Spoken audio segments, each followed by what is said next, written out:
Hi all. 4-5 ചെറുപ്പക്കാർ എന്ന കഥയെ ആസ്പദമാക്കി ഒരു സിനിമ റിലീസായത് നിങ്ങളൊക്കെ അറിഞ്ഞു കാണുമല്ലോ അല്ലേ? ആ ഫിലിമിൻ്റെ പേരാണ് പൊന്മാൻ. GR ഇന്ദുഗോപനാണ് ഈ കഥ എഴുതിയത്. ഈ ഫിലിം ഡയറക്റ്റ് ചെയ്തിരിക്കുന്നത് ജ്യോതിഷ് ശങ്കറാണ്. ഈ ഫിലിമിലെ നായകൻ ബേസിൽ ജോസഫാണ്.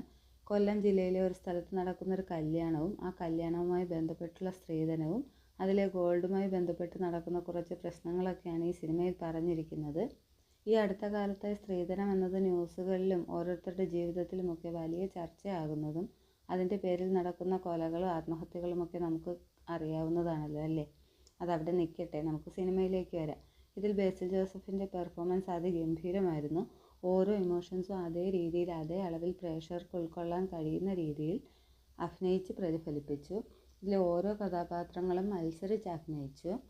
സജിൻ ഗോപു, പുള്ളിയുടെ പേര് അമ്പാൻ എന്ന് പറഞ്ഞാലായിരിക്കുമല്ലേ നമ്മളെല്ലാം പെട്ടെന്ന് ഓർക്കുക.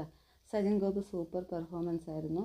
രജിമോൾ ജോസ്, ആനന്ദ് മന്മഥൻ, ദീപക് പരമ്പോൾ തുടങ്ങി എല്ലാവരും അവരവരുടെ റോളുകൾ അടിപൊളിയായി ചെയ്തിട്ടുണ്ട്. ഈ ചിത്രത്തിൻ്റെ സിനിമാറ്റോഗ്രാഫി ചെയ്തിരിക്കുന്നത് സനു ജോൺ വർഗീസാണ്. ഇതിൻ്റെ മ്യൂസിക് ചെയ്തിരിക്കുന്നത് ജസ്റ്റിൻ വർഗീസാണ്. ഈ ഫിലിമിൻ്റെ പ്രൊഡക്ഷൻ കമ്പനി അജിത് വിനായക ഫിലിംസാണ്. ഈ ഫിലിം പ്രൊഡ്യൂസ് ചെയ്തിരിക്കുന്നത് വിനായക അജിത്താണ്. മൊത്തത്തിലൊരു അടിപൊളി പടം തന്നെയാണ് പൊന്മാൻ. ശരിക്കും ഈ ഫിലിം കാണുന്ന സമയത്ത് ഞാൻ സിനിമ കാണുകയാണെന്ന് പോലും മറന്നു കേട്ടോ.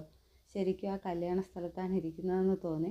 ഓരോ സീൻ കഴിയുമ്പോഴും അടുത്തെന്തായിരിക്കും സംഭവിക്കുന്നത് എന്ന ഉത്കണ്ഠയോടെ മാത്രമേ നമുക്ക് ഈ ഫിലിം കാണാൻ പറ്റൂ. ഈ ചിത്രം എന്നെ ഒട്ടും നിരാശപ്പെടുത്തിയില്ല കേട്ടോ. എനിക്ക് ഒരുപാട് ഇഷ്ടമായി ഈ സിനിമ.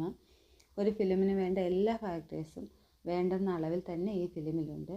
അപ്പോൾ കണ്ടവർ നിങ്ങളുടെ അഭിപ്രായം പറയണേ.